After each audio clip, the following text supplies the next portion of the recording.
Hello, everybody. Welcome back to Tower Casuals, the Destiny podcast. I'm one of your hosts, Corey Deerigan. Alongside me this week, not Josh Finney, but we have two special guests. They've been here before.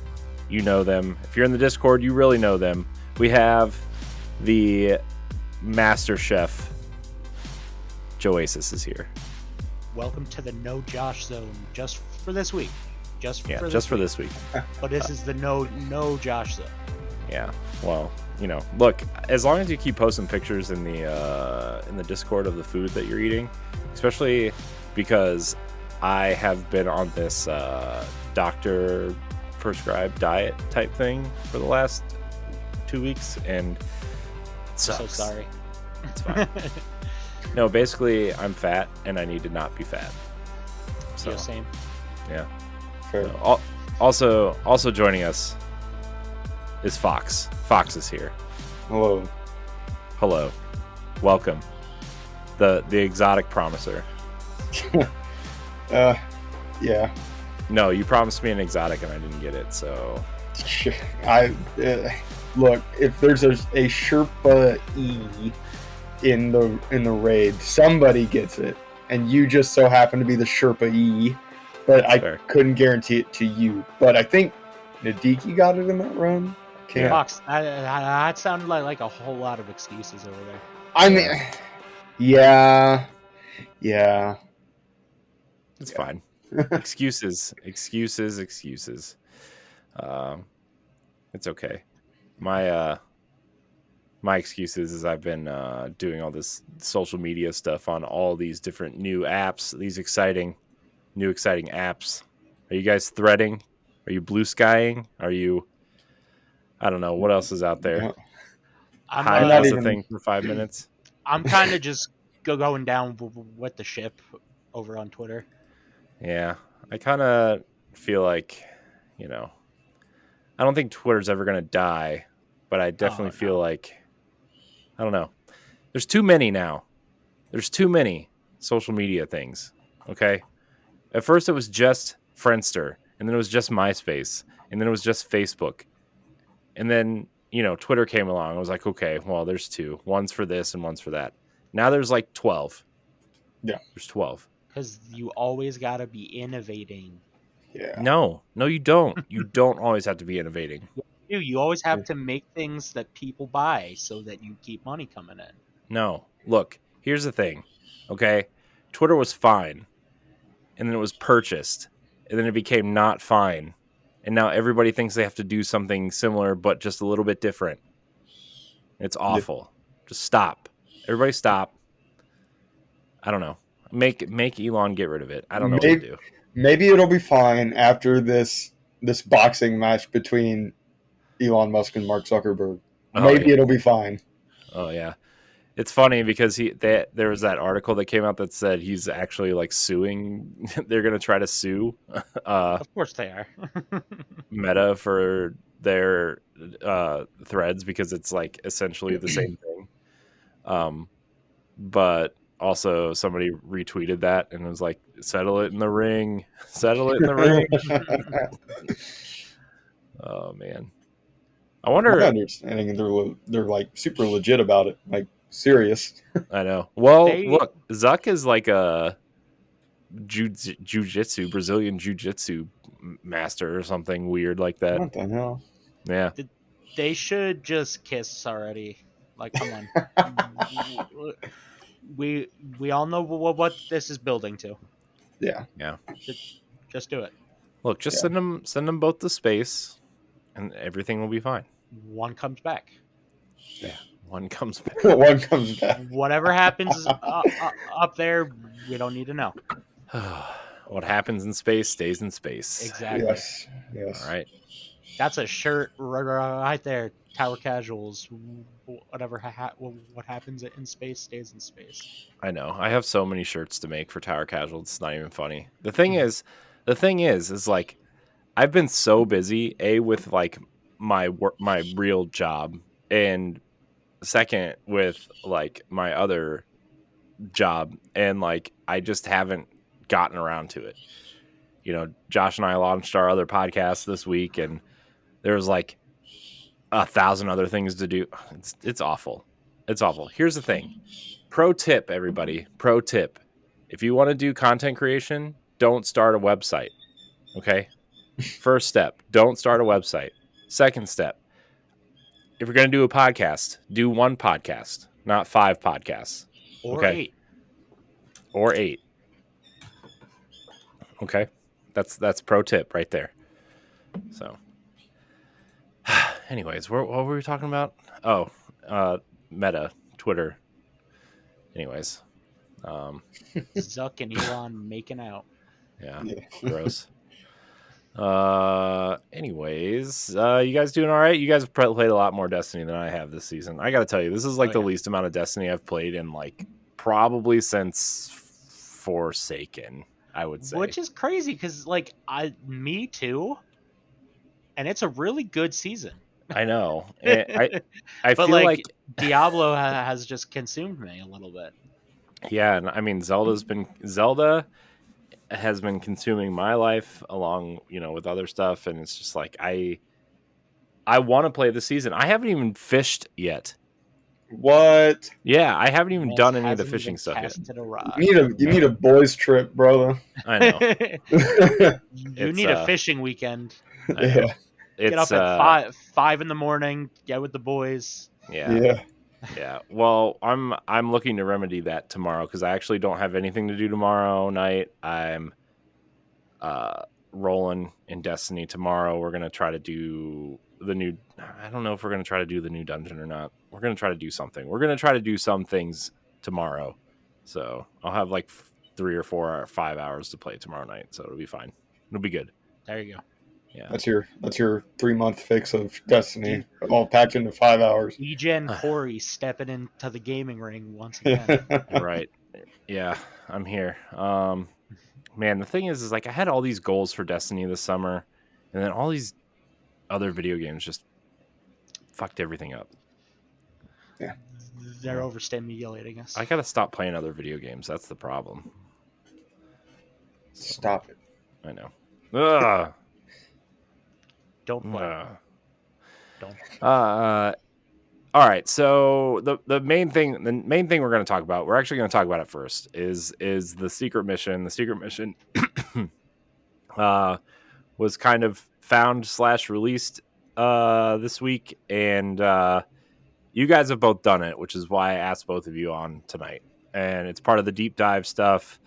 I don't know where you guys want to start. I kind of want to start on how you unlock the mission. But overall, how do you guys feel about the mission? First of all, I loved it. One word, one singular word: Pain. Hard. Pain. Hard. Yeah, like timed hard or like difficulty hard, or both. I'm hearing people compare it to the Black Spindle mission from Yes. Destiny 1. That's basically exactly what it's like. So, basic rundown of the quest steps. You got to get the three exotic fish from each destination: the Throne World, Nessus, and the EDZ. And you take them. You deposit your fish. You get this thing called the Broken Blade. I think there's Strife, Attrition, and Violence are the 3 broken blades, which each have their lore implications and whatnot. And then after that, you go into a deep dive. You deposit the blades into these 3 statues. The first one is right before the first big room where you fight. The second one is in the room where you fight, and the third one is on the way to the second room. So super simple up to that point. You don't have to do the taken whatever bullshit.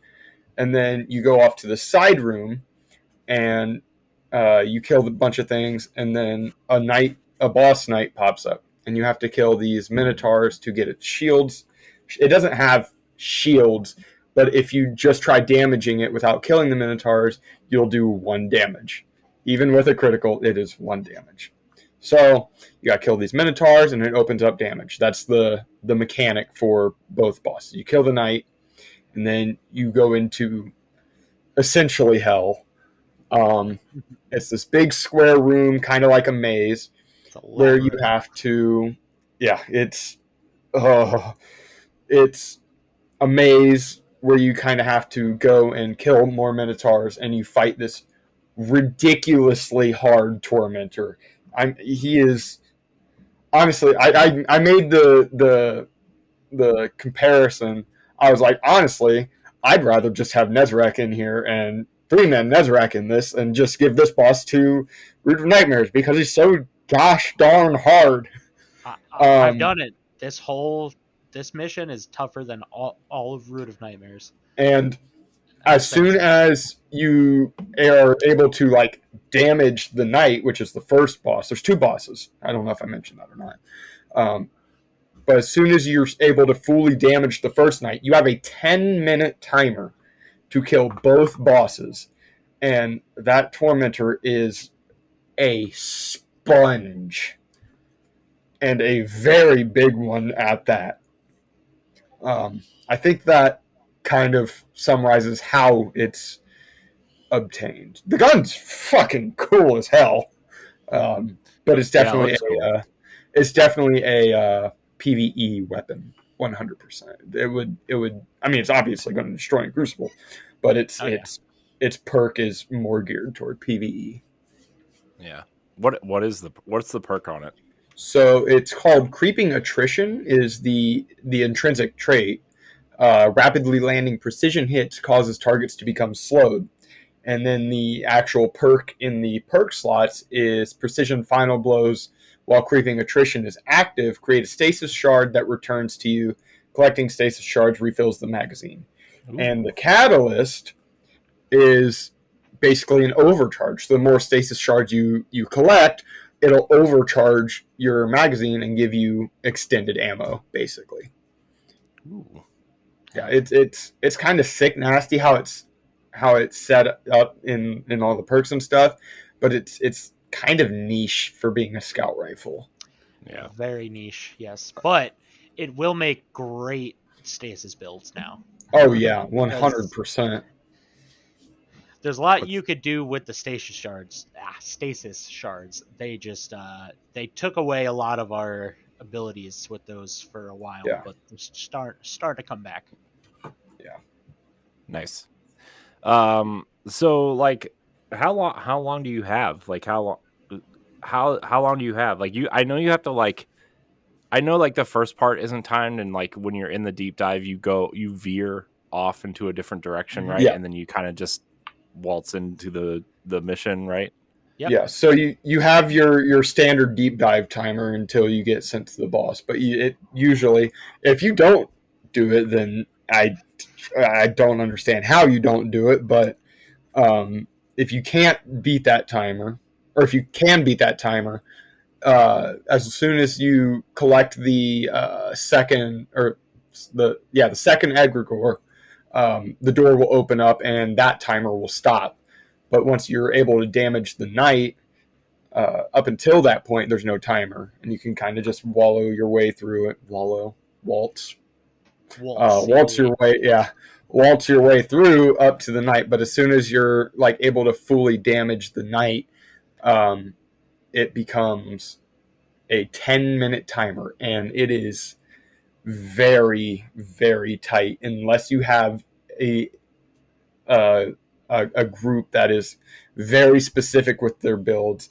I ran it with 2 of my friends. They were both on well lock, and we had to double well. We absolutely had to. I was on tether and div, and they were running grenade builds with double slugs, and that's how we did it.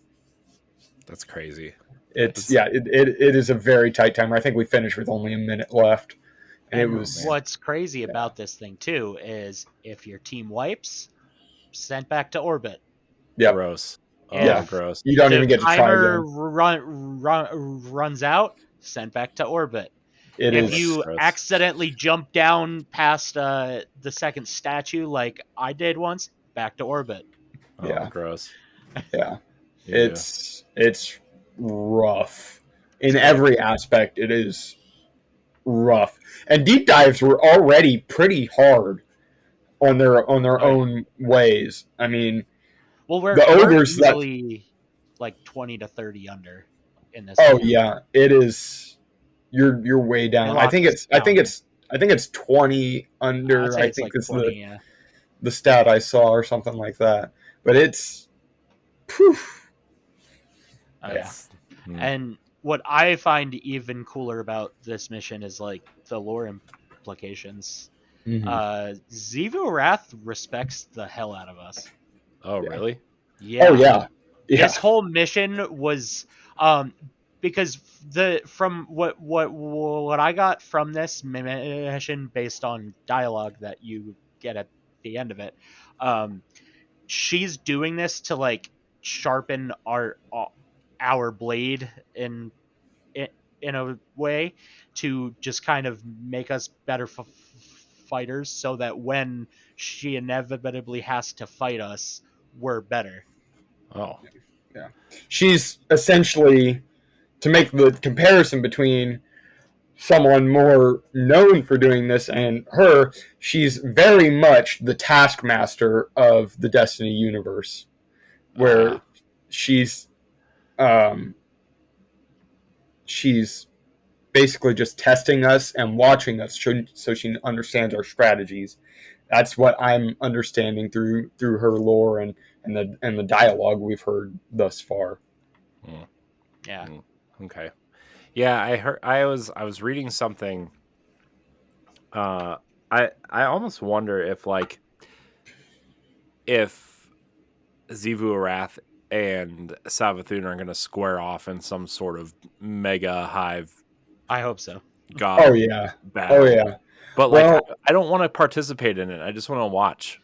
Well, do you mean like Ant-Man punching that Leviathan worm in the face in Endgame and shit?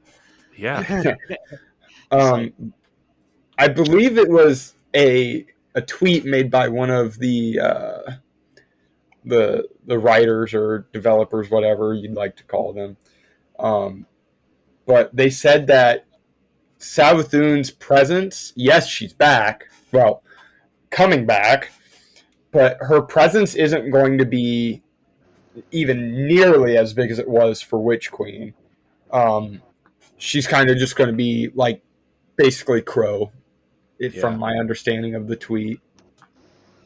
Yeah, I saw that going around where I don't know how much I really believe that though. To be honest with you, I wonder if they're trying to like hide something or like not spoil anything, because Savathun seems like too much of a player to come in and like not have any sort of major role the rest of the time, right? Yeah, I'm thinking it's going to be similar to Season of the Lost, how they just had her frozen in the zone. I think because they said what Ikora and Eris are going to be in charge of are going to be like Savathun's handler.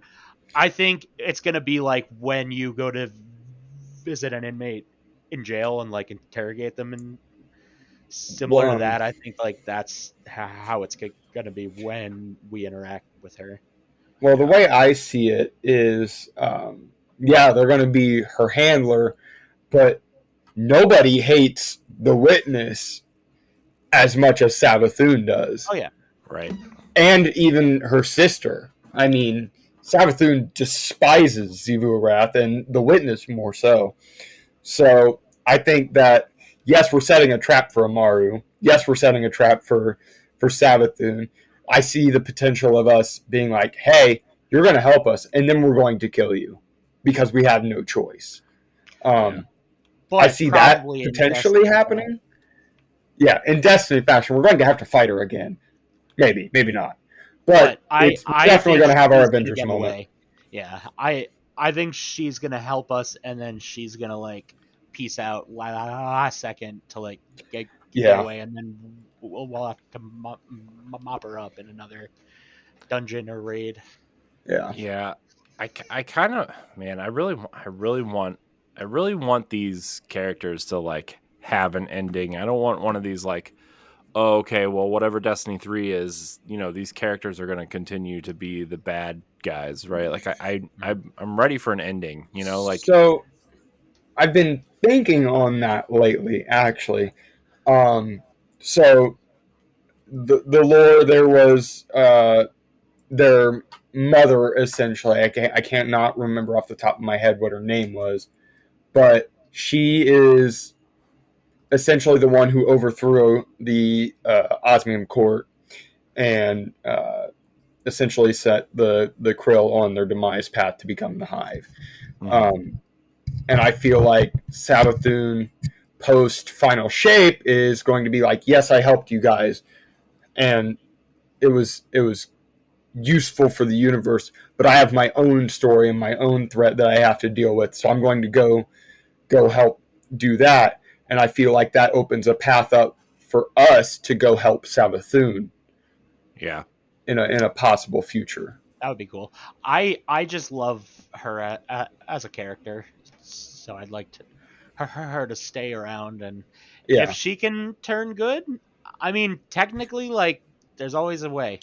I mean, there's that weird gray area she falls into right now, but yeah, that's Savathun's an interesting character. Like, I feel like it's so weird how her like manipulative ways are coming through, even though she doesn't remember who she is, right? Like, her personality and her ability to do that is still very relevant. And maybe that's like for story purposes or whatever, but like Crow is not the same, right? You know, like Crow is totally different from Aldrin at this point. Mm-hmm. But also, I guess we don't really know Aldrin before he was corrupted by the darkness, really, except for like small bits in Destiny 1 where he just kind of seemed like a dick. Yeah, I do think I think Crow is like Aldrin without like the obviously like spoiled bits and trauma. Even though he has all that same stuff now because he got told all his past and everything. I think he can have like his own redemption inside of himself. And that's what Season of the Haunted was all about. So really, yeah. Yeah, I think we're pretty much wrapped up with Crow's story at this point, and for the most part, Eris as well, which only leaves a couple loose threads. I mean, we've wrapped up Saint and Osiris, we've wrapped up Crow, Eris, Zavala too. And that's unfortunate due to the circumstances of Lance, but it's right? It is time for Zavala to, his story to end. It's time for Ikora's story to end. I mean, yes, we don't know as much about Ikora as we do Zavala and Cade and all these other characters, but there are stories that need to end. But the Xivu Arath story is just beginning. So, and it basically starts with Season of the Hunt, and just one season every expansion, we've Xivu Arath here, Xivu Arath there, and now we're in full swing of Xivu Arath. And in the final shape, we're definitely going to see the I believe it's called the Black Shelf, is what her throne world is called, and I think that's what we're finally going to see. Yeah, I wonder how much we're going to see of all these different places now, right? Like the Black Shelf, the inside of the Traveler, mm-hmm. Maybe some sort of world that the Witness creates. Like it's so fascinating to think about all the places that we could possibly go. I mean, even the return to Io in some sense, at some point. Like I don't know. The final shape, like, we know what's happening, but at the same time we don't know anything, and it's mm-hmm. Oh yeah, I'm ready, because like a lot, especially over the last couple of weeks, like the lore drops and the story drops have been so impactful, which is like, it's so dumb that they dropped it during a season and not at the end of like a major campaign. But yeah, I mean, it doesn't matter at this point, but like, it's showing that they are working on a different seasonal model to me, because right now they are it's them opening new routes and telling a story over time. And yeah. So I mean, I guess the point too is like they're taking seasons more seriously than just like a dumb little thing that you do in between expansions, right? Like I think that's cool, but I think I don't know. I'm not a master storyteller, so I don't know. I don't know what the fix is here, but I just think some of the story stuff they dropped this season are a little too important, especially not the season finale, but the week before. Definitely, with the revealing of the witness and the predecessors and where the traveler came from. That's all kind of major. That's like questions. Stuff that we've wondered since Destiny 1. Well, like it's like 10 years worth of wonder summed up in one cutscene. Yeah, I mean, if you've been following Destiny since like the very beginning, like that teaser in Halo 3 ODST, like what is this white ball? Where did it come from? And it's like, yeah, and like also the tease, like the posters they or the images Bungie was releasing before they even announced the Destiny or revealed it or whatever, and it was like, man, have you guys gone back to watch that reveal trailer, by the way, or the reveal gameplay thing recently? It's so nuts. I often find myself going back and watching the live action trailers from way back in the day. Yeah. Dude, that Taken King one is awesome. Yeah, that's what turned me on to the game. I was like, whoa. I did like not exactly on the topic of that, but I did go back and I watched that intro cutscene for the Parasite quest that came after you beat Witch Queen. And at one point in the thing, Mara like turns around and like looks behind her, like she heard and like whispers happened, like what happens when like the witness is talking to Aramis or Callus in the cutscene. So it just made me wonder. Yeah. Did she make a deal with the devil? And she's awfully scared of the witness too. Yeah. Right? And Mara's not scared of anything. So I wonder, I almost wonder if Mara made some sort of deal, because like there's that scene during the season of the one right before the Witch Queen came out. Lost. Season of the Lost, where she said she heard voices in the throne room, and we thought it was Savathun, but it wasn't, right? And her talking to the witness and everything. I don't know what the exact quote is, but I'm thinking like she was talking to the witness, and like I don't know. I think Mara's in trouble too. I think. Yeah. I think that's why she's so willing to help us. Yeah. I think she did something in the past. Yeah. That she isn't proud of. Yeah. Well, Mara only helps us when it benefits her, and so staying alive probably benefits her. Oh yeah. Well, and because everything that she did in Season of the Lost, or Season of whatever the last season was. Defiance. She did a lot for us in that season. So like, I don't know. I'm still holding out, and I think a lot of people are still wondering if Mara's evil or if like she has evil ties. I could go either way on her. Yeah. Honestly. Yeah. I don't know, man. I think she is. I think she's kind of like. I think she's just that character that like does whatever benefits her. She's not really a bad guy, but she's not really a good guy, right? Anti-hero. Like she's just so. Yeah. An anti-hero. She's doing what's best for her. Yeah. And, yes, 100%. So, any final thoughts on the secret mission? I mean, it sounds like it's pretty up there for hardcore players. I'd put it up there with a not a day one raid.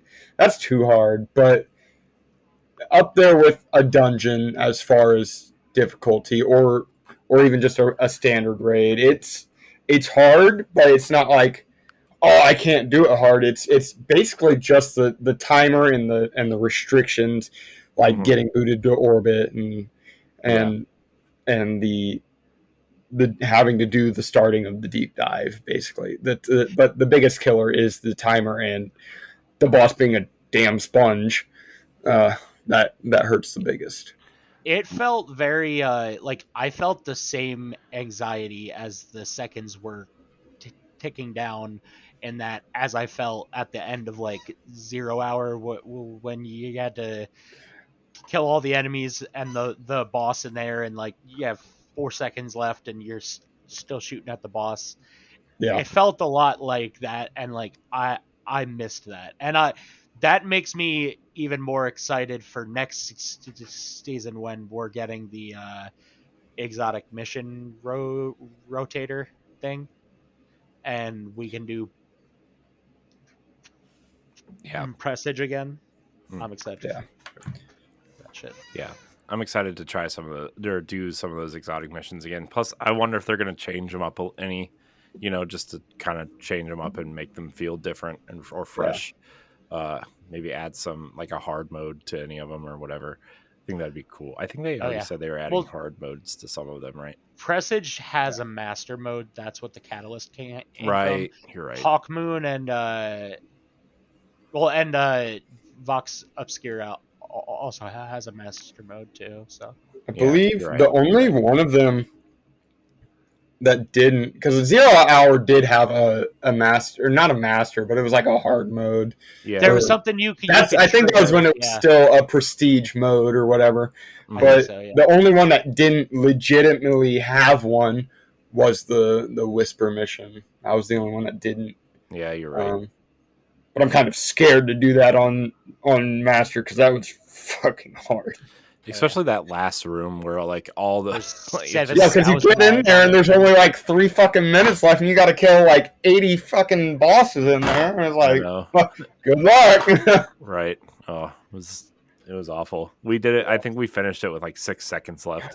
Oh my god! Could you imagine these missions with fucking champions? Holy shit! Oh my gosh! Don't. Nope. Don't give him any anyway, ideas. Moving on. Don't give him any ideas, Fox. Don't you fucking do it. Moving on, we're gonna move on to the TWID.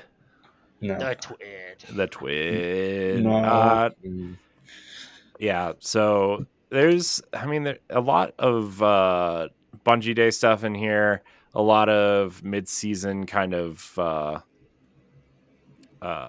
weapon changes, and it's happening, guys. Mid-season weapon tuning is coming up. So. Let's get those 7s ready. It's Bungie Day. Tomorrow's Bungie Day because, we love our 7s here. We're excited to celebrate the Bungie Foundation for this year's Giving Festival, fishing shenanigans, and some solid loot to snag before the week is out. First up, let's look at what the Bungie Foundation has going on. New prizes, in-game items, limited edition marathon t-shirts. I would like a marathon t-shirt. I really just want a black t-shirt with like the neon yellow logo on it. Mm-hmm. That's really what I want. And even PlayStation game codes for titles like The Last of Us, Ghost of Tsushima, God of War, and more. Gross. It's not gross, but it's like Xbox players. What if you're an Xbox player? You don't get any cool games. Get a PlayStation. Yeah, I have one. I haven't turned it on in like, I don't know, like 6 months. Sounds like a skill issue. Yeah. That's fine. I'm just gonna be alone. Don't miss out on the 7 days of prizes too, which includes dope finds like plushies and even a Varric statue. Oh, I already bought a Varric statue. Unfortunate. But now you can buy another one, Corey. Yeah. True. Man, those statues are getting expensive, man. Yeah. A variety of emblems for those Guardians chipping in for a good cause. The community emblem. Create an emblem you'd like to see in Destiny 2 for a shot of winning our hashtag emblematic competition for a shot at that dream becoming a reality. You can also directly donate to the campaign if you feel like. There's a link to the Bungie Foundation in the TWID this week, so you can do that. As part of our Bungie Day celebration, we've got a series of community fishing derbies for players to compete in. For those who want to really dive deep into the season's fun. To compete, Guardians will need to catch as many fish as possible within a given time frame. There will be 5 fishing derbies, which will be 1 hour each, spreading out throughout the day to help you find a good time to participate. There's times listed in the TWID as well. I'll let you guys look at that. There's Alpha, Bravo, Charlie, Delta, and Echo derbies going on. So that's fun. The top 3 scorers from each of the 5 derbies will be highlighted in next week's TWID, as well as receive special Bungie Foundation digital prize pack that contains the following: Heartful Shell Exotic Ghost, Blue Blood Cells, which this year's Bungie Day Giving Festival emblem, Helium Hearts gives you the give your bestie something to lift their spirits, and Bungie Day Emblem Bundle, every Bungie Day emblem released over the past 5 years. So that's what you'll be getting if you are doing your derbies. So that's fun. If one person wins multiple derbies, we will award the next highest scorer with the lucky perk that went live at Reset this week. You'll have a chance to catch double the number of exotic fish while scoping out your favorite hotspots for some chill time. Ready to tally up? Here's what you need to know on the scoring. Junk is worth 0 points, uncommon 1, rare 2 points, legendary 5 points, and exotics are 20 points. So catch those exotics. And did we mention the increase of reputation gains across the board for rituals until July 11th? Because that's pretty sweet too. So fishing contests. Are you guys going to be fishing for emblems? I think I've done enough fishing for a lifetime now. That's not getting those 3 fish. Nah, I'll be in there with Phil. Do it. Fishing it up a storm. I need there's only one that I need, one exotic, and it's the Caprian one, which was the first original one. Yeah, it's the only one I don't freaking have. That's crazy to me. Yeah. Get good, Fox. Yeah. Yeah, that's a skill issue. Yeah. The Bungie store has wares if you want. If you have engrams, the Bungie store will be kicking off its big Bungie Day sale on July 7th. This is a bunch of Bungie store stuff, so we're going to skip that. Sale in the Bungie store, everybody. All right, so Sloan dropping those knowledge bombs in perfect cutscene form, it says. Not that I'm a fan of dramatics per se, but last week's cutscene broke me in the best way, and judging by your reactions, I'm far from alone. Sloan is a total badass, and when what's next is going to be one heck of a wild ride for anyone who wants to revisit the intense moments of Sloan, Savala, and Asa, or anyone who may have missed entirely and doesn't mind spoilers. Check out the cutscene. What did you guys think of that cutscene from last week? Man. Yeah. The scene where Xivu Wrath is like trying to fully take Sloan, I guess, was just crazy. Yeah. Like that. Like if that's what being taken is like, that's crazy. Like the evil that is involved in that was insane. But yeah, no, I've enjoyed both of these back to back week bombs of cutscenes, and we're getting Savathun back, so that's a good time too. Nice. Yeah, I thought I almost thought that was going to be Zavala's end at some point. Like, yeah, and then her putting the sword hilt up her throat, crazy. Yeah, but that'd be kind of fuck you if they did it like that. That wouldn't be very casual. And then you have to fight Sloan in there. Yeah. I wonder if she'll end up being taken. Like, I wonder if she'll end up trying again, and we'll have to fight Probably maybe like some taken guardians at some point. As long as it's not like the stupid ending to Rise of Iron where you got to fight those Siva guardians, then I don't give a shit. Oh yeah, I'll fight her. Oh yeah, man, Rise of Iron Man. I really enjoyed that expansion. I know it wasn't amazing, but story was short, sweet, and good. Yeah. Yep. Also, the best weapon Destiny has ever made in Outbreak.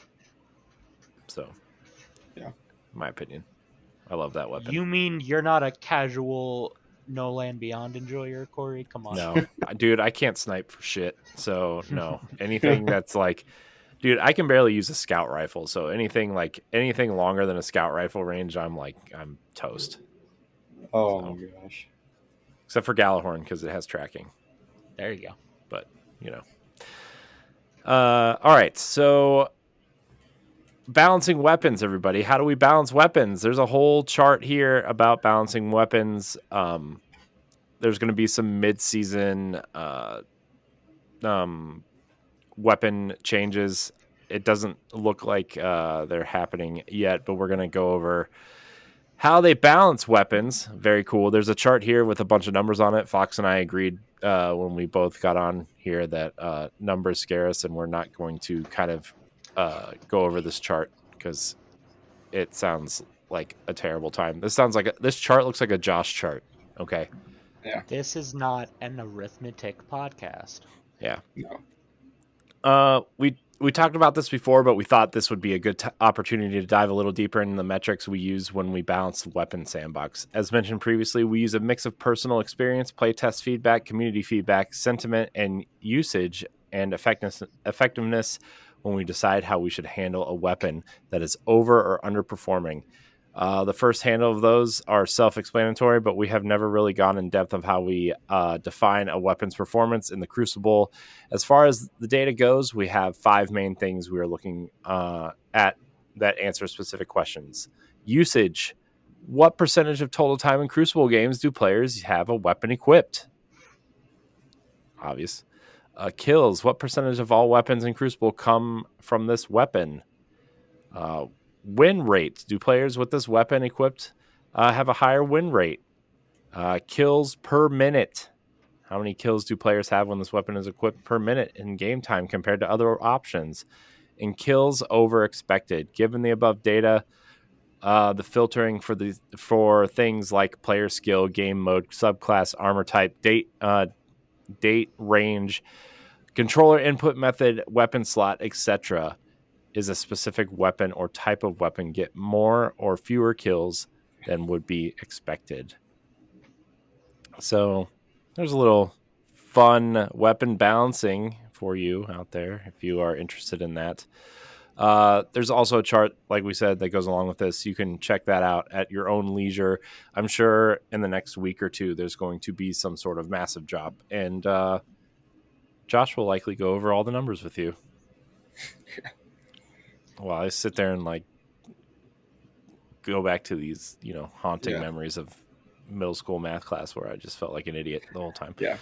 Essentially, this chart is just a bunch of dots showing that Graviton Lance is clearly the best weapon in the game right now. So, yeah.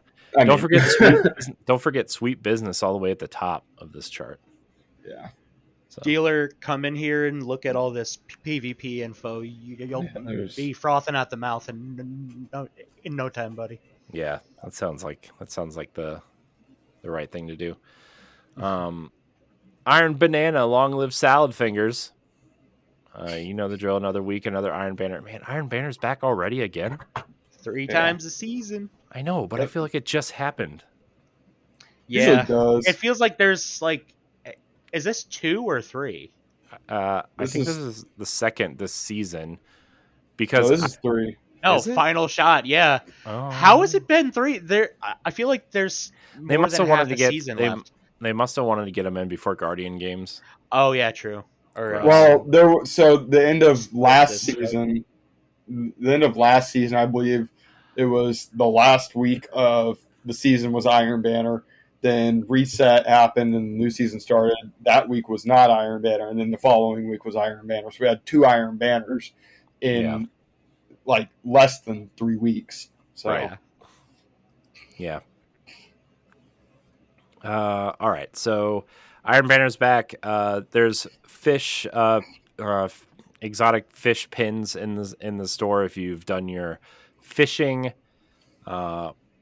There's also voting for the Wither Horde ornament. To Wither Horde or not to Wither Horde, either way, it's gonna look awesome. Earlier this year, we rolled out the results of the next weapon to get a community voted ornament.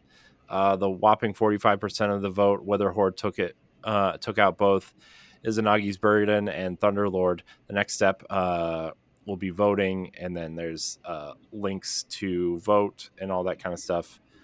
We'll go live on Bungie Day 7/7 at 1 p.m. Pacific, so 4 p.m. Eastern, and you can vote. They're kind of interesting. Some of these, I kind of like the. I don't know which one I like. They are definitely Witherhorde skins. Yes, they are. They are indeed skins for the weapon Witherhorde. Yeah. There's a pretty big thread going in the Discord right now, basically just bashing all 3 of these skins because I agree they're all equally terrible, but I know that's what we get for using overpowered weapons. I know people Thunderlord, but I really wanted the best exotic in the game is Izanagi's Burden to get another Dope ornament that I spend $10 on. Yeah. Well, they can't give a cool weapon like Outbreak perfected another ornament. So I hate the ornaments for that weapon. I think they all kind of suck. The new one's good. The like fallen one. That one's pretty good. Yeah, it's okay. I just, man, look, I need some good Titan armor before I start talking about ornaments. You gotta, I don't know. I'm really salty about Titan armor recently. Well, and by recently I mean like for a decade. So yeah. Anyways, let's answer some questions, shall we? Because that's the end of the TWAB. Thank God. The witness wants me, fish fear me. Does he? Remember, if you want your questions answered, join the Discord. There's links all over the place somewhere, probably in the podcast feed. I hope that link still works. I changed it a couple weeks ago, so it might work. It might not. If it doesn't, well, my DMs are open on Twitter, I guess. Our first question of the night. This is for Fox and JoaSIS. This is from Ronnie. Who's your favorite out of Aaron and myself, and why is it unanimously me? Yes. Yes. Indeed. Wow. Follow-up question from Aaron. He says, follow-up question for Fox. How can you pick Ronnie over me when he can't walk off the edges and run like I can? Oh my God. So there's such a funny story behind this. So we were running a route the other day. This was the funniest shit. I was laughing for like 20 minutes straight. It was so funny. So after first encounter, we're on our way to the second, and there's the launch pad, the second launch pad that takes you back across. And Aaron, he's walking.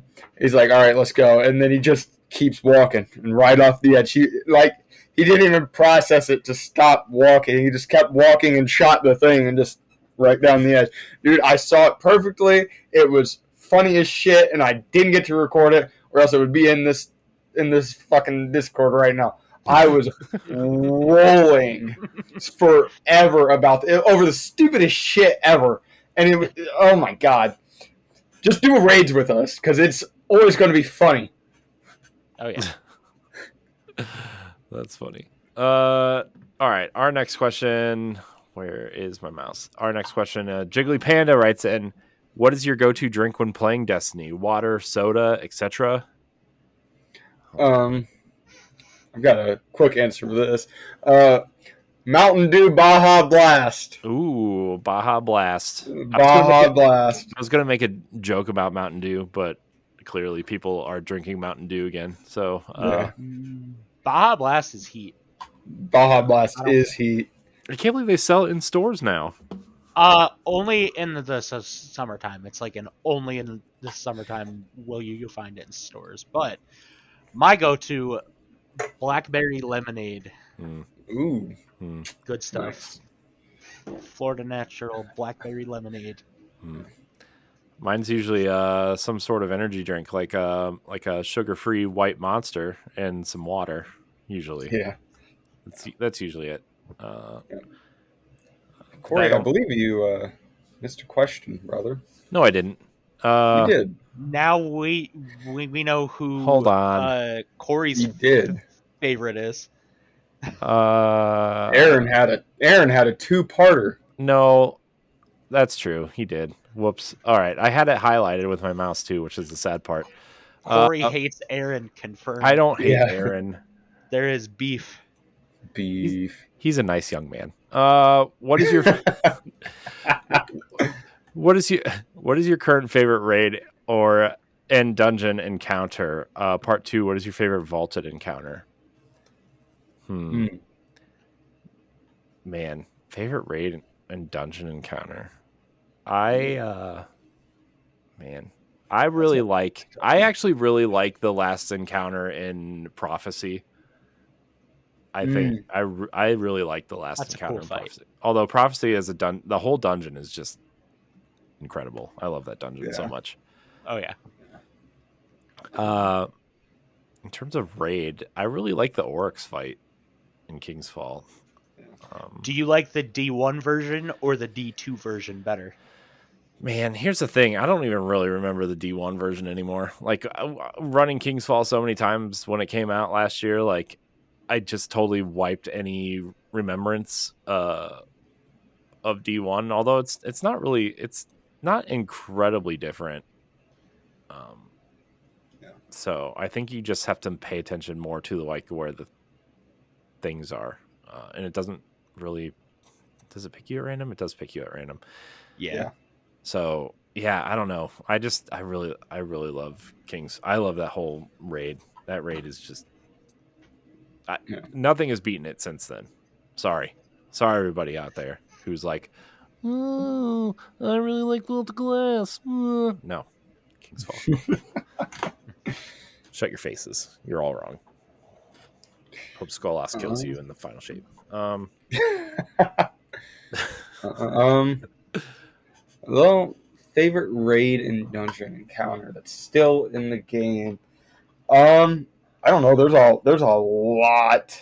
As far as dungeons go, God, there's so many dungeons out now. It's not even funny.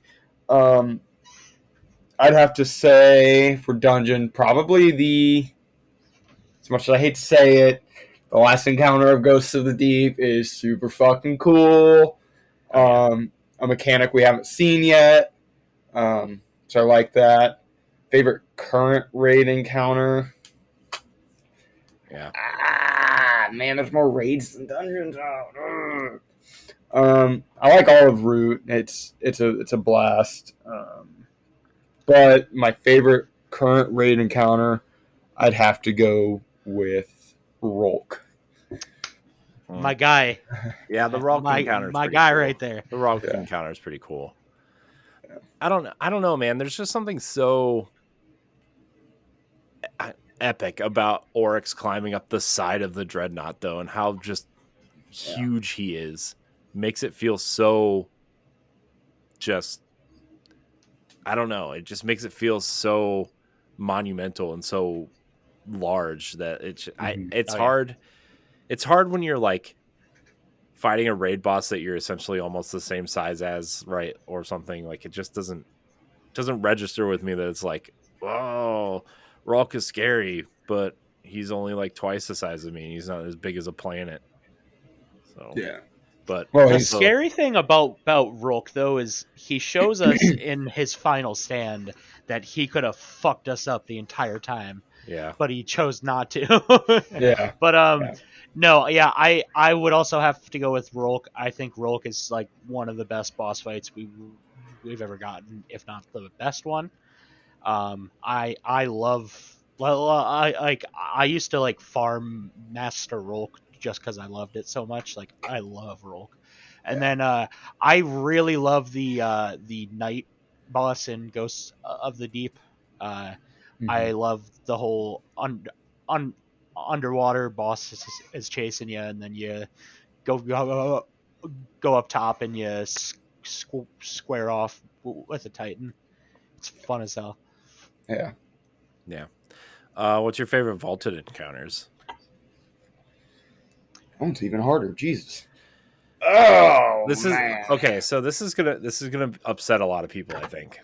But we're gonna go to the Leviathan. Okay. Oh God. I really like the Gauntlet encounter. Fair enough. Gauntlet's cool. Yeah. Fair enough. I really like that encounter. Cool. If I could pick an entire vaulted raid, Crown of Sorrow, because that raid was just a fucking masterpiece. But probably Galron, the final boss of Crown of Sorrow, for sure. That was Galron cool was as sick. shit, dude. Yeah, so much like team coordination involved in that whole raid. It was crazy. Yeah, compared to Root of Nightmares, where you have one person doing everything. Yeah, it's literally been solo flawless with no exploits. So yeah, but I'm a big fan of Scourge of the Past. I love that raid. That raid was cool. That was that's the most fun like casual raid to me. Like I guess now casual raid would be like Deepstone Crypt or like Ron kind of. But I loved Scourge, and that final boss fight will always be so much fun to me. Yeah, Scourge is kind of one of those raids where it was like map reading. Oh, I love being map reader. Yeah, that was one of those raids where it was like you do it once and it might take like an hour and a half to learn the whole raid, and then every sequential run after you're 35 like minute clears, sub 40 minutes. Yeah, it was easy. And fucking Anarchy for the fucking Sparrow. Just the loot overall was great from that entire thing. So yeah, I agree. That's funny. Oh yeah. Our next question comes from Zaumbrosia. He says, "Let me ask a real serious question here to each of you. How are you all doing? I'm hoping good. Just wanted to check in on you." He also has a second question, but we'll answer that in a second. I'm doing all right. I'm in a lot of pain, but other than that, I'm all right. I'm tired also. So, you have two kids and you can't fall asleep because you're in pain and you don't sleep a lot. It gets to you. But I think I'm all right. How about you guys? Are you guys all right? You guys doing all right? You guys look all right. Been better. Good? Yeah. But have you been on worse? The way to great? I've been way worse, but I've definitely been way fucking better. That's fair. That's really just the story of life. Yeah. Exactly. Yeah. Exactly. Second question is, what new music have you guys been listening to lately? Well, this is a question for you guys. I don't know. It's not newer, but I went back. I've been listening like for the last like 5 days. This album on repeat. Yes, Lord by Anderson .Paak and Knowledge, masterpiece of an album. So good. I don't know. I really like the Across the Spider-Verse album. Like just all of it is masterpiece. But that's the new music I've been listening to. I guess new, but I don't frequent that as much as I do good old Machine Gun Kelly. He's got a new song out. It's pretty good. So the Grand Return 2 rap. He grew up 20 minutes from me. Damn. Oh no! As I get older, I find myself listening to more podcasts than anything else. Yeah, I listen to a lot of podcasts. I'm more of a podcast person. So music makes me anxious sometimes. Like it just like I don't know. It just kind of I don't know. I don't know how to explain it. It depends the mood I'm in. Like if I want to get something done, I'll listen to music. But if I'm like really chilling, I'll just throw on some Bert Kreischer and just call it a day. Yeah. I'm a fan of. You listen to what the two bears? Two Bears, One Cave. Yeah. I listen to that sometimes. I also listen to Pete Holmes. I don't know if you know who he is, but he has a pretty funny podcast. Also, Michael Rosenbaum's podcast, Inside of You, is pretty good. I believe I listen to a bunch of gaming ones, but I believe I don't know. I haven't really frequented it as much as I used to, but anything Neil deGrasse Tyson, just like space is fucking cool. So yeah, anything he says, I just preach like I'm in a church. So yeah. He's one of those people that like knows he's smart and it's kind of annoying, but also everything he says is like super fascinating. So you kind of just like I'll give you that one, I guess. Oh yeah. And then in the podcast realm, Tiny Meat Gang podcast is super funny. All right, I've heard. Might have to check it out. Super funny.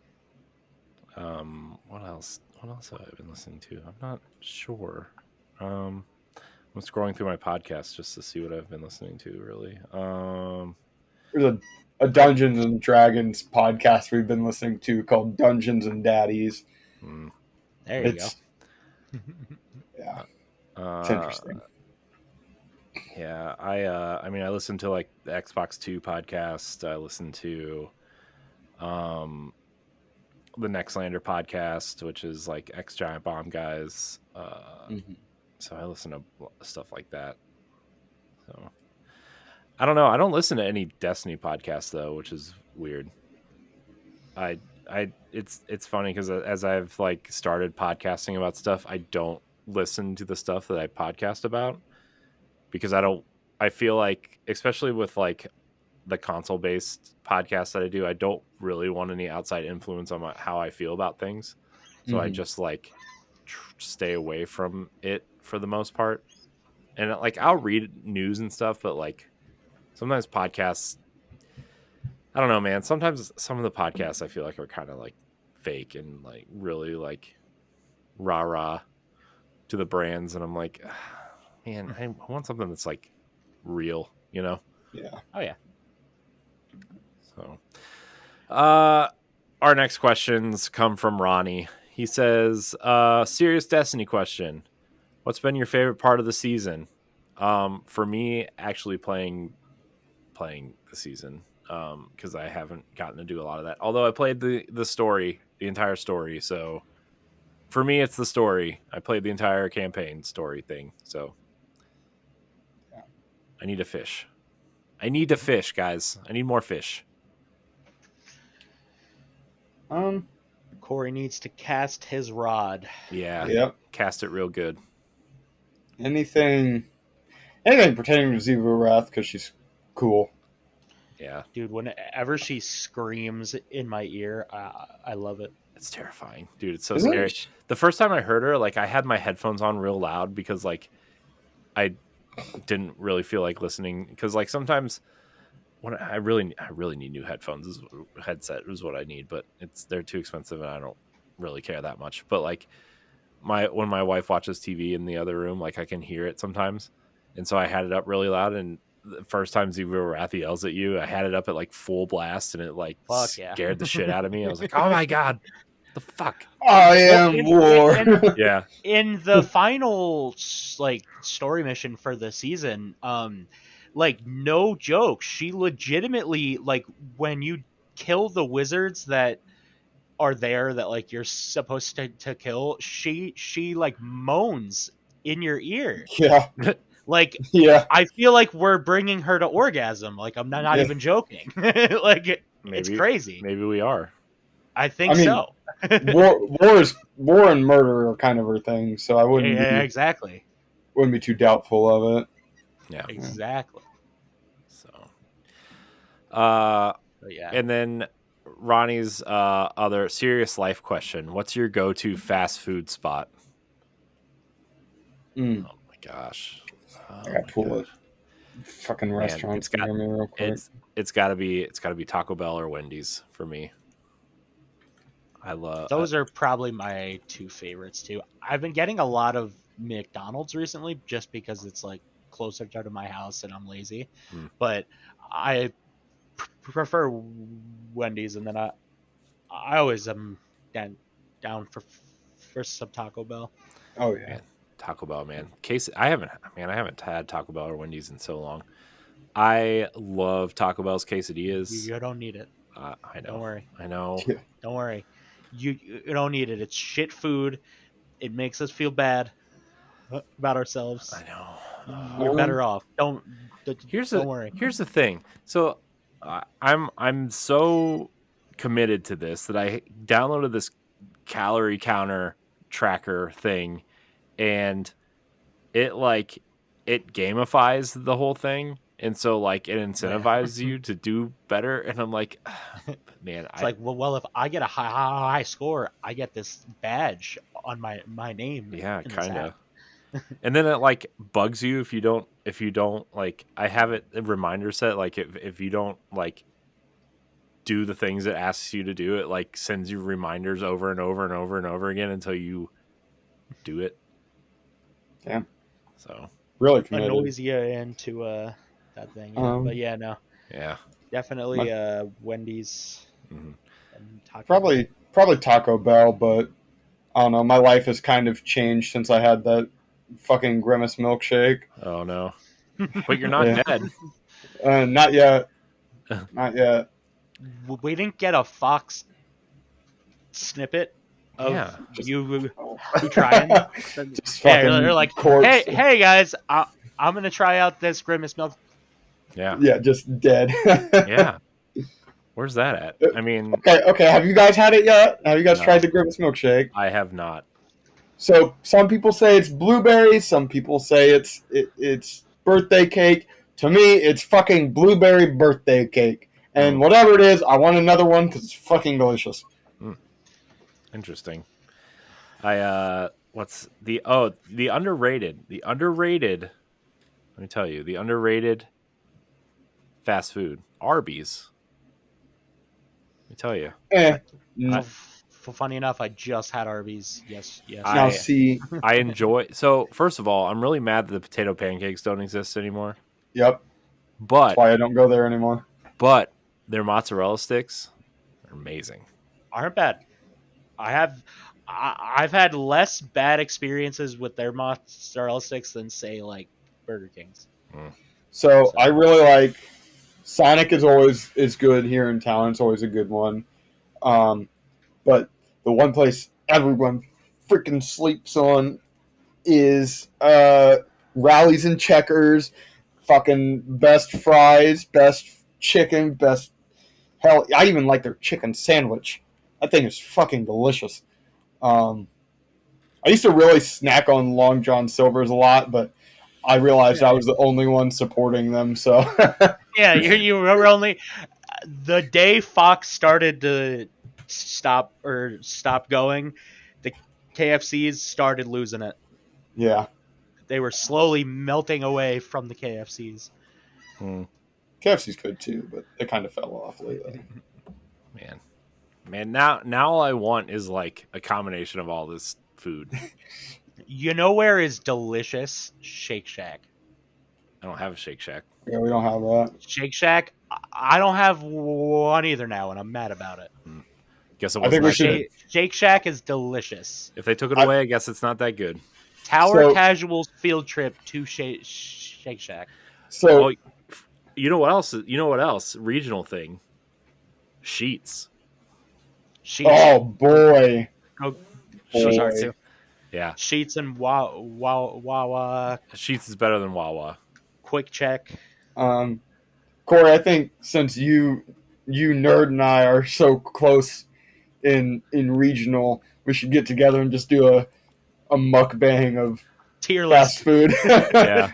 A mukbang tier list. Yeah. We should just review fast food for the panel. Which reminds me, I have like 2 video episodes I haven't uploaded yet. Whoops, sorry everybody who watches on video. Ooh, that's fine. They'll get over it. Download the show. It's better. Yeah. I just, man, I hate like, so I edit the audio like the night before, like the night we record. I just stay up and edit, and then I'll post it right away, and then I'll download the video after. And like, man, I just don't want to stay up and wait for that video to process. And then I work the next day, and then I come home and I don't want to do anything because I've been doing this stuff all week. And I just kind of forget about it. I'm sorry, everybody who listens on video. Yeah. You'll be fine. Also, the other day I uploaded a video where it was only like 15 minutes of Josh again. And then it was just me, the rest of it. So, whoops. I'm not fixing it, so you'll figure it out. I think it was episode 150 that happened. So milestone episode. I'm not fixing. It's fine. Just me. That is the podcast. No, it's not anything else. Yeah. Sammy Gobo writes in and says, a question I've asked myself a lot recently. Do you guys think the game is getting a little too hard? Like, is it requiring too much effort or skill now? I actually think, aside from this secret mission, which sounds like really difficult, but in a good way, like, I actually feel like Destiny's getting easier. Also, I don't do a lot of like the hardcore like PvP modes or anything, but like the dungeons are challenging, but not too difficult. The raids, so I think the raids have gotten easier, to be honest with you. So this can kind of go either way, honestly. Yeah. So yes, there are your easier aspects of the game, like your seasonal content, like not necessarily deep dives, because those can be hard and challenging for a lot of people, especially myself included. I mean, shit, I struggle with those final encounters in those. But yes, those are tailored toward the casuals, the non-hardcores, whatever you'd like to call them. Whereas this mission within a deep dive is ridiculously hard, even for the people that are innovating on builds and all of this other stuff. Like the people I did it with, they are like super hardcore, rating every day, always coming up with new builds. Like hell, one of them's doing a freaking duo Ron right now for some ungodly fucking reason. Yeah, so I did it with them, and we even struggled our first few attempts, and then we finally got our shit together and did it. But yeah, that question can go either way. I mean, there's harder aspects and there's the easier aspects as well. Yeah, I think before Lightfall there was like easy content, and then there was like hard content, and then now I think they're kind of making it more of like a spectrum, and it's less of like a flight of stairs, more like a ramp. It's like it scales up. Yeah. And I think it was confusing because it felt like they made good like mechanic innovation in like Vow of the Disciple and Duality, and then we got kind of easy again around Spire of the Watcher and Ron, and then Ghosts of the Deep is just designed very well, so it's difficult. Off the rip. And I'm somebody who likes to solo dungeons, and That dungeon is got. I'm not excited for it because the bosses have like 8 million health apiece. Yeah. And that's a lot of health. Yeah. When in other dungeons they only have like 4 million. Yeah. Yeah. Well, that's it, guys. That's all the questions. Woo. We did it. No lore corner tonight because I didn't have time to find something interesting or cool. And yeah, the new gun doesn't have. It's like it doesn't even have the scrolly thing on there. So yeah, and I don't even think it's like super lore implicative either. yeah. Like, it's just Zebu like I'm fucking war. Right.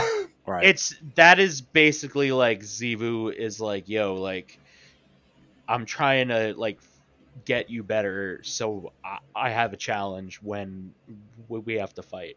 Right.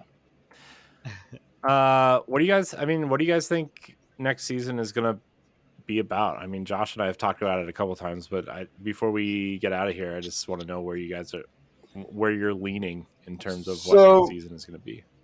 So I saw a big pace bin leak, and I'm not gonna say anything about it because no leaks, and I don't feel like putting something out there that could potentially be wrong. But the name I'm pretty sure is accurate.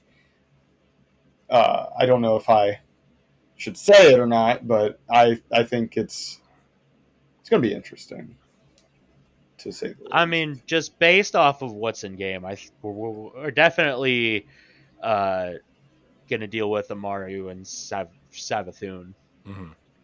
Because they teed it up. They hooked us, you might say, for next season. What I can say on this is, I think based on previous, expansions, seasonal storylines, all of that, I think we'll skip a season or two about the Hive and the Taken and Savathun, Zebu, and Maru and all of them, and I think we're gonna take a different turn next season,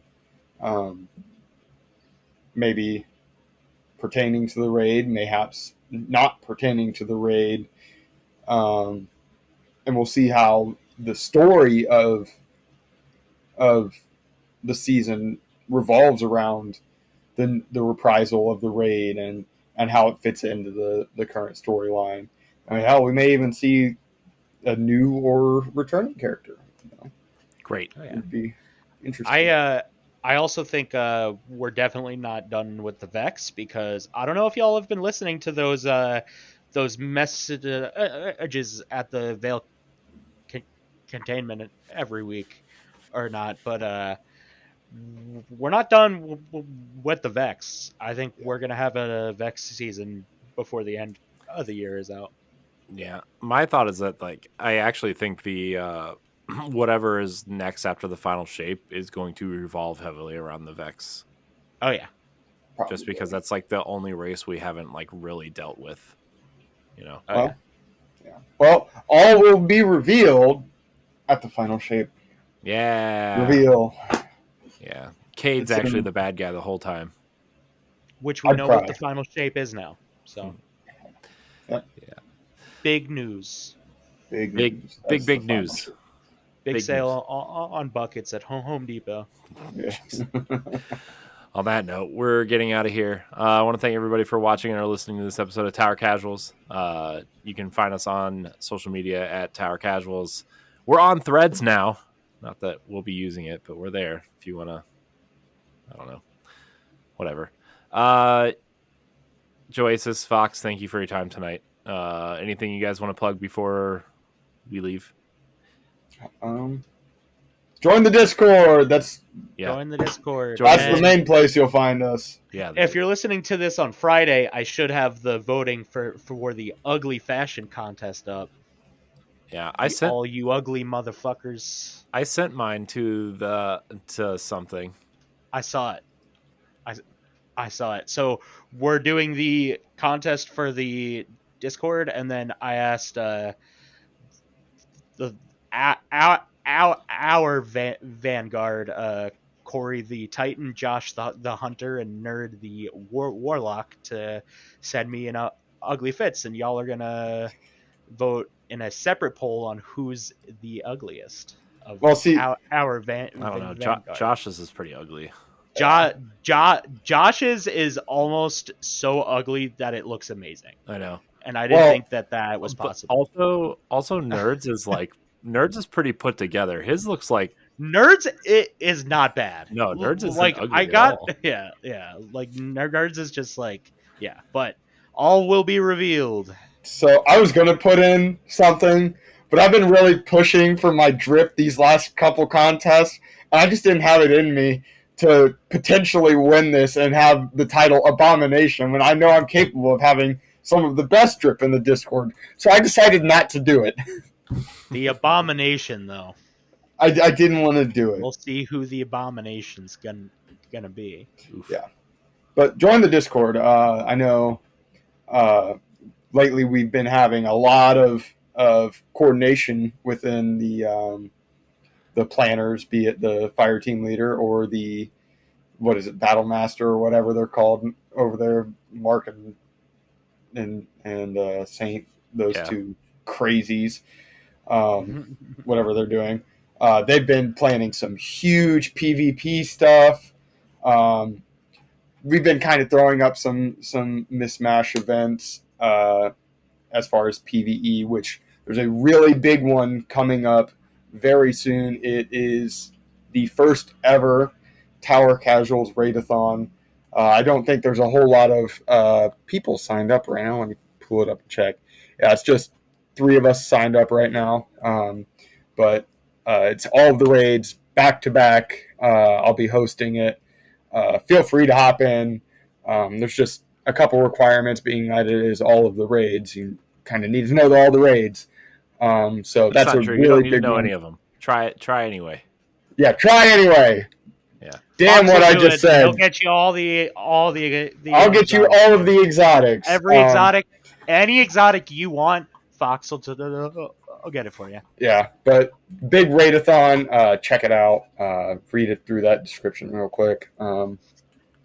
But yeah, huge props to those folks over in the coordination team. Those guys are killing it right now with constant events, as well as you, Joe, and Nerd with the contest. To plug myself, you can find me on Instagram and Twitter at T7Fox, in-game and Discord, obviously. Yeah, that's all I've got to plug myself with. Go me. What about you, Joyce? Is anything? I'm on all of the socials and such. JoaSIS, you'll find me. I make music sometimes. JoaSIS on Spotify and Apple. If you like rap music and you like me, go check it out. Mm-hmm. And I'm gonna be soon enough. I'm gonna be setting up some Mario Kart nights and some Super Smash Bros nights and maybe even some tournaments. Who knows? Yeah. Oh yeah. Some Nintendo action, but yeah. Nice. Mario Kart, man. Mario Kart's Wave 5 comes out next week. Pretty excited. I was told that would be the way to get you in there, Corey. Yeah. Mario Kart, man. I love Mario Kart. Mario Kart. I love Mario Kart. You can find me at I am Corey HD on all social medias. I don't even know how to plug social media anymore because there's 8,000 of them now. But that wherever I am, that's where you'll find me. Yeah, I don't know. Anyways, I'm getting out of here. I want to thank everybody for watching and or listening. Until next time, we love you. Goodbye.